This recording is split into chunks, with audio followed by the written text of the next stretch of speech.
समस्त ब्रह्मांड शक्ति, चैतन्य शक्ति,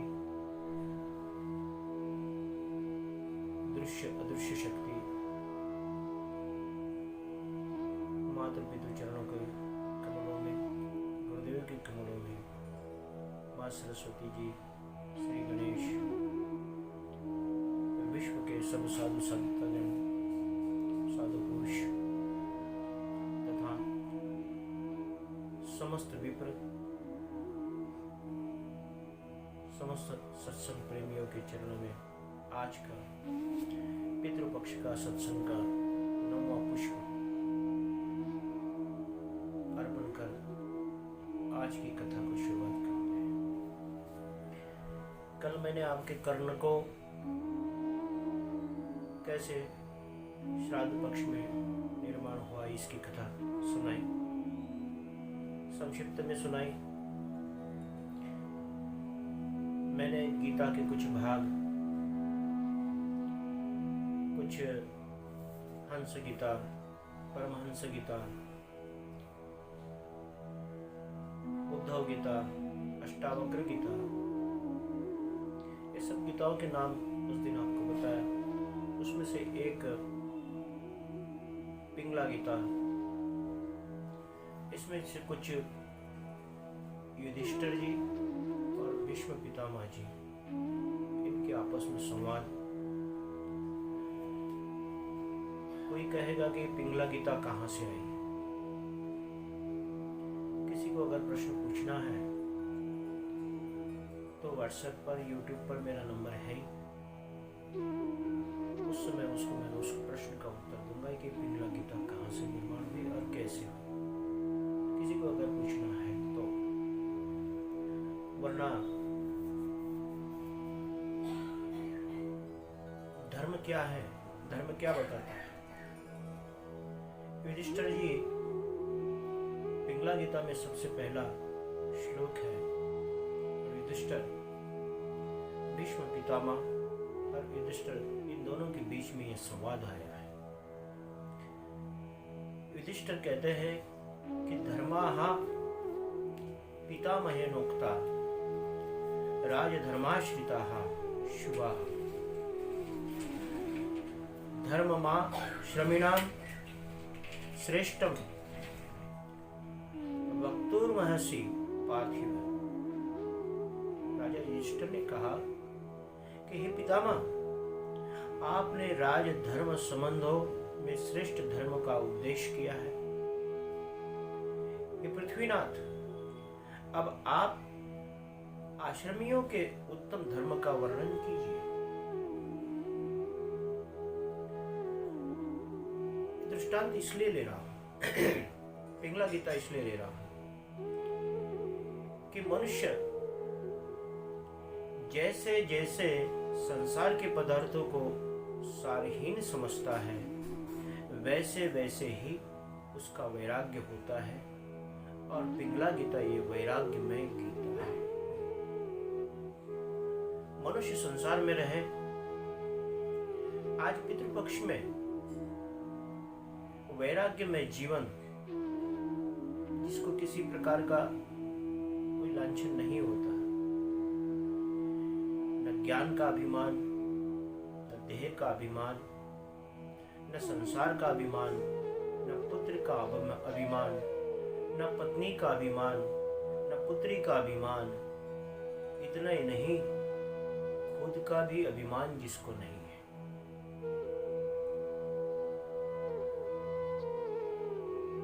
तब युधिष्ठिर जी ने ऐसा प्रश्न करने के बाद भीष्म पितामह जी कहते हैं,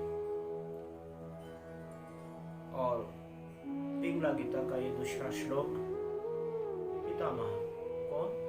भीष्म पितामह कहते हैं, सर्वत्रो बीते धर्मः स्वर्ग सत्य फलम तपः बहुदारस्य धर्मस्य नेहास्ति विफला क्रिया।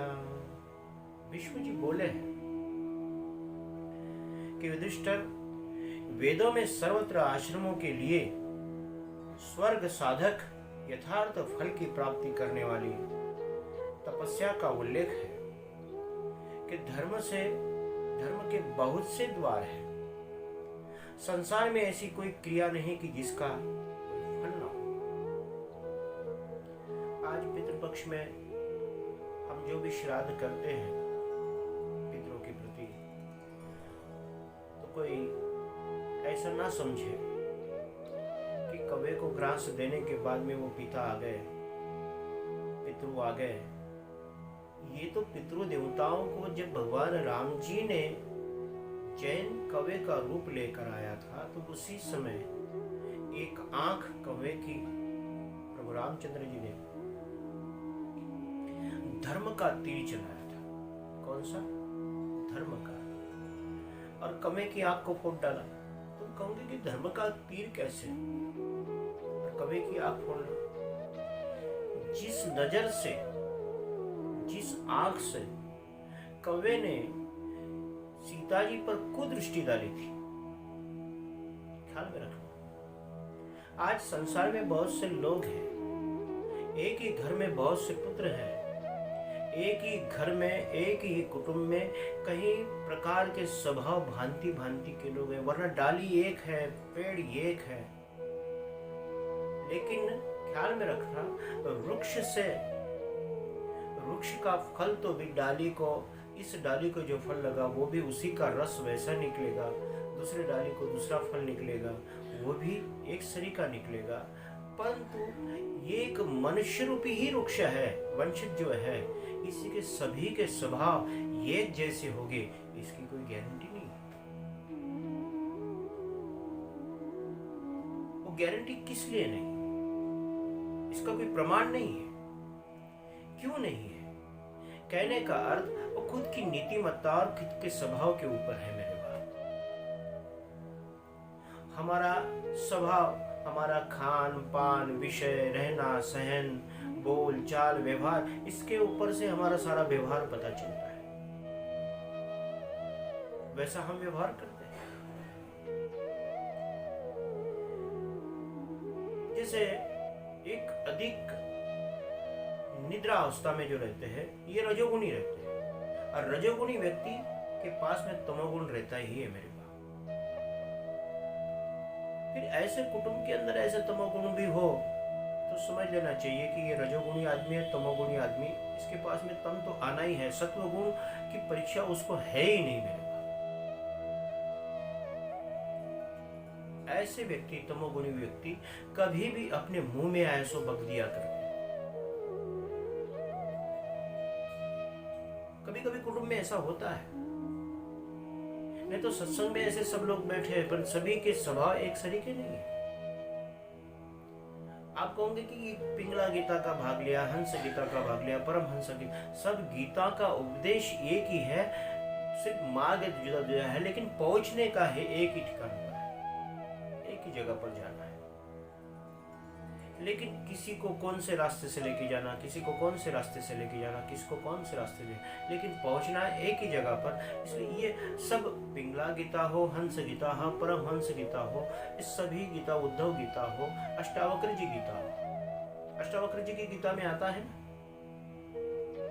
अष्टावक्र जी जिस समय जनक जी के महफिल में गए तो उस दरबार में गए, और दरबार में सारे साधु संत महात्माओं का, ज्ञानियों का मेला भरा था, सत्संग था।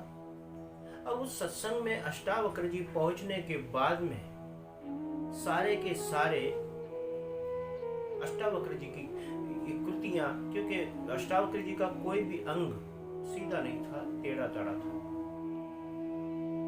और उस अंग को देखने के बाद में सबके सब हंसने लगे। हंसने के बाद में अष्टावक्र जी भी जोर जोर से हंसने लगे। जनक जी ने प्रश्न किया,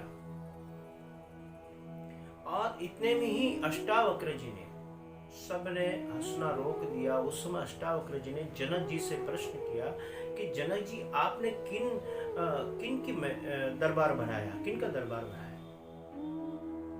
तो जनक जी ने कहा कि सब ज्ञानी पुरुषों का सत्संग है और ज्ञानियों की सभा भराई है, इसलिए इसमें ध्यान चर्चा हो रही है। तो बोले अष्टावक्र जी ने जनक जी से कह दिया, बड़े बड़े महात्मा बैठे थे उस समय, अष्टावक्र जी ने एक ही शब्द कह दिया, इतना गूढ़ अर्थ उसमें भर दिया और कह दिया कि अष्टावक्र जी जनक जी से कहते कि जनक जी, आज तुमने ज्ञानियों की सभा नहीं, सारे मूर्खों की सभा भराई है।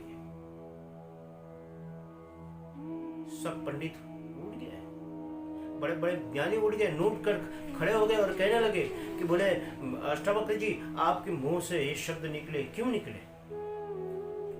अष्टावक्र जी कहने लगे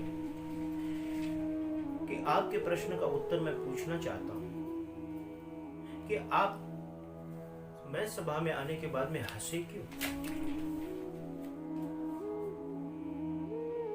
तो सब कहने लगे कि आपकी कृतियां ऐसी देखी, आपका शरीर इस तरह से देखा, टेढ़ा ताड़ा, इसके लिए। तो जनक जी ने भी और सारे ज्ञानियों ने पूछा कि अष्टावक्र जी, आप भी तो हंसे, किस लिए हंसे? तो मुझे पता था कि ज्ञानियों की सभा जनक जी ने बनाई है, लेकिन मैं जब प्रवेश करता हूं तो उस प्रवेश के अंदर सब लोगों को हंसी आती है, और तुम्हारी हंसी देखकर मुझे हंसी आई कि ये ज्ञानियों की सभा नहीं, ये मूर्खों की सभा है, और आपकी मूर्खता पर मैं हंसा हूं। सब पंडित खड़े हो गए और कहने लगे कि अष्टावक्र जी, जबान संभाल के बोलो। तो बोले मैं तो बोलूंगा ही। बोले ज्ञानियों की सभा रहती है, तो सभा रहने के बाद में ज्ञानियों के पास में यही बात रहती है, अगर आप ज्ञानी, अगर सच में ज्ञानी होते तो आप मुझ पर हंसी ना करते, ज्ञान की ही चर्चा करते। आपने चमड़ी की परीक्षा की है, और आप चमड़ी की परीक्षा करने वालों, किसी की आत्मा की और ब्रह्म ज्ञान की परीक्षा करने वाले आप नहीं हो सकते, इसलिए मैंने आपको मूर्ख कहा है। अष्टावक्र जी ने ऐसे कहने के बाद में जनक जी ने साष्टांग दंडवत प्रणाम किया अष्टावक्र जी से, और अष्टावक्र जी से गुरु का उपदेश लिया है। इसलिए कहता हूं कि गीता, आज पिंगला गीता में युधिष्ठिर ये भी पूछते हैं कि पितामह, मनुष्य जैसे जैसे संसार के पदार्थों का सारहीन समझता है, संसार में कभी भी ये वस्तुएं सब सारहीन है।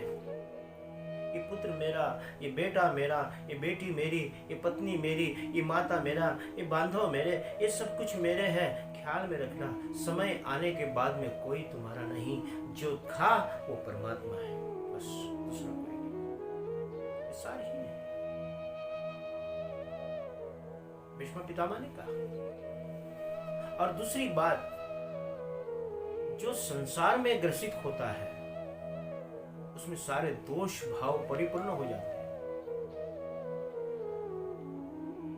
कभी कभी श्राद्ध पक्ष में भी पितरों का श्राद्ध करने के समय भी मैं वैराग्य की बात इसलिए कर रहा हूं कि अपने पास में जो कुछ भी आज हम प्रसाद बनाएंगे पिताओं के प्रति या किसको भी खिलाने के समय भी, उसी समय भी ऐसी भावना जब निर्माण हो जाती है, ये आएगा तो मेरे यहाँ का खा लेगा और मेरे यहाँ का कम हो जाएगा, ऐसी भावना जिसमें संसार में है, तो कहो अब ये श्राद्ध हुआ, ये प्रसाद हुआ।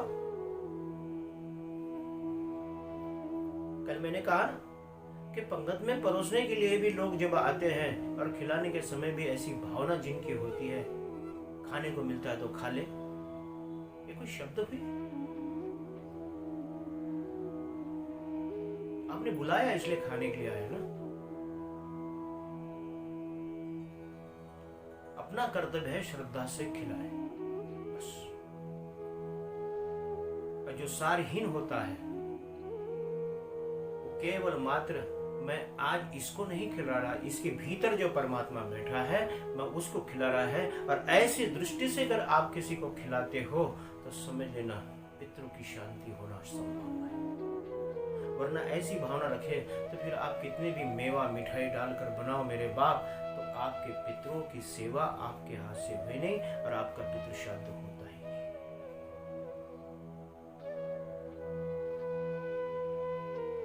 अपने जीवन में सुख दुख भी है, इसलिए भीष्म जी ने कह दिया कि न धने वा दारे वा पुत्रे पितरे वा मृते अहो दुख मिति ध्यायच्छोकश्चापचित्तम चरेत।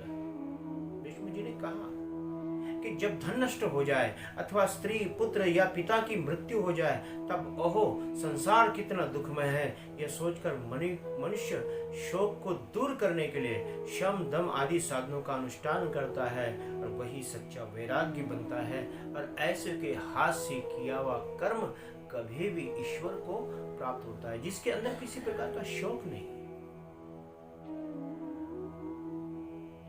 किसी प्रकार का विचार नहीं है कि मेरे यहाँ का धन खत्म हो जाएगा। बिल्कुल खुला सारहीन, ये सब ईश्वर देता है, ईश्वर ही सब कुछ कर, मैं केवल मात्र दृष्टा हूं, मेरे हाथ से मुझे कर्म करना है बस। ये तो साधारण व्यक्ति, साधारण भिखारी भी प्रसन्न रह सकता है मेरे पास।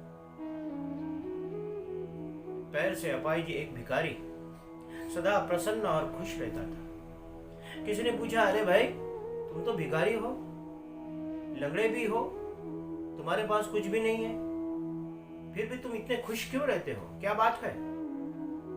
तो वो बोला, बाबूजी भगवान का शुक्र है कि मैं अंधा नहीं हूं, भले मैं चल नहीं सकता पर देख तो सकता हूं। मुझे जो नहीं मिला मैं उसके लिए प्रभु को कोई शिकायत नहीं करता, बल्कि जो मिला है उसके लिए उस प्रभु को धन्यवाद देता हो। यही दुख में और सुख में खोजने की कला है मेरे बाप। जो दुख में सुख खोजता है समझ लो पितृ उसी को ही प्राप्त होते हैं, और ऐसों को जो पितृ प्राप्त हो जाते हैं मेरे बाप, तो वो हमेशा धन धान्य संपन्न होता है और ईश्वर उसके हाथ से सत्कार्य हमेशा करवाता है। और सभी के हाथ से ऐसे सत्कार्य हो, इसलिए आज के 90वें दिन का ये श्राद्ध पक्ष की सत्संग की कथा मैंने आप सबको सुनाई, और सभी को इसी प्रकार से भगवान दुख में भी सुख खोजने की कला दे दे। आज ये कोरोना का काल सभी के लिए दुख का बन चुका है, इसमें भी सुख खोजो। ईश्वर ने हमको कोरोना के लिए ऐसा समय दे दिया है कि बस इस समय घर में रहकर अनुष्ठान करो, भगवान की भक्ति करो, भजन कीर्तन करो, ध्यान करो, धारणा करो। और कई लोग कहते हैं ना कि मरने को भी फुर्सत नहीं है। भगवान ने ये 4-6 महीने से हमको फुर्सत दी है, हमने कितना सत्संग किया और कितना भगवान से प्रेम किया, ये उसका परिचय है मेरे बाप। बस दुख में सुख खोजो तो वही पितरों की शांति है, दुख में ही सुख खोजो वही ईश्वर की शांति है। तो इसी को कहते हैं सच्चा सत्संग। सत्संग में यही चर्चा होती है, ध्यान में रखना। आज हमारे घर में जो कुछ भी तकरार होती हो, किसी के घर में कैसी तकरार हो, किसके घर में कैसी तकरार हो, किसी के घर में 4 बेटे हैं और 4 पुत्र रहने के बाद में 4 तरह के होते हैं। मैंने कह दिया कि एक ही वृक्ष के 4 फल है, पर वो 4 फल में एक रस मिल जाता है, वृक्ष के अंदर फल में रस एक मिल जाता है, लेकिन एक कुटुंब के 4 व्यक्ति रहने के बाद में सभी के स्वभाव एक सरीके नहीं होते। 4 पुत्र अलग अलग है।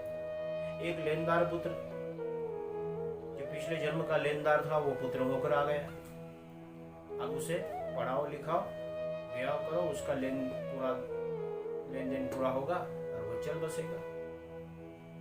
दूसरा जो दुश्मन पुत्र, पिछले जन्म का दुश्मन पुत्र कोई होकर आ जाता है, तो ऐसा पुत्र ऐसा बेटा हमको कदम कदम पर दुख देता है।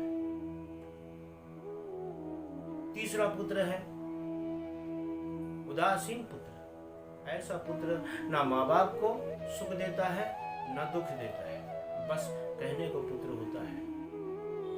जैसे आजकल के बेटे सर्विस पर हो जाए और माता पिता वृद्धाश्रम में जाकर अपनी सेवा यत्न करें, उदासीन पुत्र। चौथा पुत्र जो सभी को नसीब नहीं होता है मेरे पास, और वो चौथा पुत्र सभी को नसीब होने के बाद में जो जैसा करता है तो वैसा भगवान उसको उसका फल भी देता है। कि चौथा पुत्र ऐसा है जिसका नाम है सेवक पुत्र, जो पिछले जन्म में तुमने किसी की सेवा की हो और वही तुम्हारा पुत्र बनकर आ गया। ऐसा पुत्र माँ बाप को बड़ा सुख देता है। इसमें से कौन हो आप खुद समझे। पितृपक्ष की ये कथा, 9वें दिन की श्राद्ध दिन की कथा मैंने सभी को सुनाई, जितना प्रयास था उतना किया। कल की दशमी नारायण दशमी है, तो नारायण दशमी की कथा मैं आपको सुनाऊंगा। उसमें बुद्ध गया का जो घटित हुआ दृष्टांत भी मैं आप सबको सुनाऊंगा। फिर से वो कोई ना कोई भाग में ये भी कथा संक्षिप्त मिली, पर लेकिन यहाँ पर अब विस्तृत लूंगा। कल की कथा गया जी के पिंडदान की कथा, गयासुर नाम का राक्षस, उसके पिंडदान की कथा, जिसने अपना सर्वस्व ईश्वर को अर्पण कर दिया था, जो असुर रहने के बाद में भी ईश्वर को स्वाधीन हो जाता है। ऐसी जगह को बुद्ध गया का नाम पड़ता है। ऐसी कथा मैं आपको कल दशमी नारायण दशमी का दिन है, दिन की कथा सुनाऊंगा। यहाँ पे इस कथा को विराम देता हूँ। जय श्री कृष्ण, जय सिया राम, राधे राधे। ओम नमः पार्वती पते, हर हर महादेव।